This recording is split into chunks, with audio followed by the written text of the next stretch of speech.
Well, we got off to a poor start again, and mine seemed to be uphill. Yeah, it was obviously not the start we were looking for. I really feel the only thing that was positive about tonight is we kept fighting. Mistakes just cost us. I don't think Hamley was sharp from the beginning.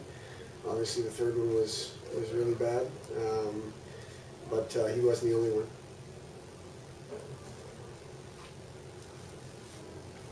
Why do you think the start was so bad after last night? I don't know, Kevin. I wish I had answers right now. You know, there's a lot of questions with not a lot of answers, and that all falls with me. You know, I take full responsibility and blame for the start. We thought we talked about and focused on the right things today. Obviously, it didn't happen. And full marks to Ferris. They're a great team, and they deserve all the accolades they're getting, and they'll continue to get. How would you characterize the ice conditions? Oh, they were fine. Both teams have to deal with it. I'm concerned because the one Zamboni broke last Friday, and it was a whole week now. That concerns me. But ultimately, I got enough of my own issues to worry about worry about Zamboni. So they had to play with it. We had to play with it. So totally fair. There was no way we were going to put the game on hold or not play or anything crazy like that. So I wouldn't. They weren't great, Kevin, but they weren't great for Ferris either. They found a way to score 5 goals on it. So. Yeah, Bob said it was poor. Is that? Yeah, I mean, I think it's fair, but it was, you know, by no means am I going to use that as any kind of crutch or excuse for us. It was poor. Right. And the bigger picture concern is the Zamboni went down last Friday. It wasn't yesterday. Right.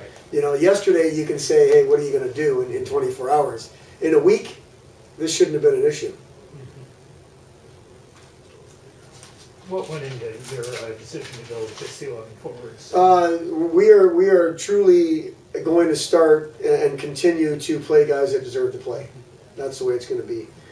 There's no mandate that we have to dress so many. We just can't dress more than a certain number, and we are going to play the guys that we feel as a coaching staff deserve to play.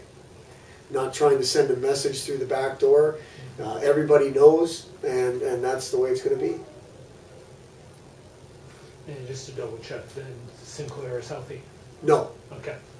As far as we know, he's not. I mean, he's been injured. He's been fighting a groin injury. Okay. Okay. How did you think that Zacharias didn't back up? I think he did pretty good. You know, I thought he did pretty good. I'm not really sure what happened on the 5th goal. It looked like a pretty good shot from the point, but I think the shots were 12-3 in the 3rd period there, and you know, they had one and we had none. And the first goal they scored on Scott was a backdoor goal. It was a defensive breakdown coming out of the corner. He had no chance at. So I thought he did all right. Made some saves to keep us in there. Sinclair's groin is day to day. Yeah, it really is. Yeah, it was something that came up in practice late last week, and it's day to day. And then Dan DeSalvo. Dan DeSalvo, you know, it's still preliminary. He got some kind of mid body injury, ribs, something like that, lower back. We'll have to see. It didn't look all that promising as he left here to get X-rays. Yeah. Did he get drilled into the boards or something? I'm not really sure. The comments we were hearing was it was some kind of check, but there was no call on it. So I haven't seen it on tape, nor you know, do I care to see it. I think we were on the positive side of the calls tonight for sure. Power play scored twice tonight. Yeah, you know, it's unfortunately a wasted effort, you know, but the thing again that disappoints me the most is the last power play we had in the 3rd. It was just all of a sudden we're sleeping, where there's no effort, there's no urgency, no intensity. That just can't happen at that time of the game. We needed him to step up, and they did that. Other times they just couldn't finish the job. So what's going to be the focus moving forward, trying to get back on track? You know, it's a good question. I wish I had the answer. We're going to talk as a staff and do the things that we feel are necessary. I can tell you this: the big picture is not going to change.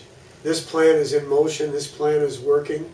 I may have to change my ways and change some of my tactics day to day. But the plan is not going to change. We are going to change this culture and change this focus of this program and get it back where it belongs. But you look at programs like Ferris and some of these other top programs in our league, it's led by older players. Nelson is a senior. You know, their top players are seniors. Willette is a junior. They're older guys. We don't have a presence from our older guys. Not good enough. So the big picture focus, push forward. What does that mean to day to day after 10 games? We're gonna just chip away and do what we feel is necessary to do. And like I said earlier, I'll take full blame for not being prepared this weekend, because it sure looked like we weren't. Oh, did Shea get DQ'd? I haven't seen anything. Is that what you heard? I haven't seen any feedback or what happened at the end there. Yeah, I don't know, but he threw 3 punches. Yeah. So I didn't know if you. I saw 1 punch for Okay. sure. I'm not saying you're Yeah, wrong. right. I'm sure he did. I'm good. Okay. Okay. Thank you. Good. Thanks.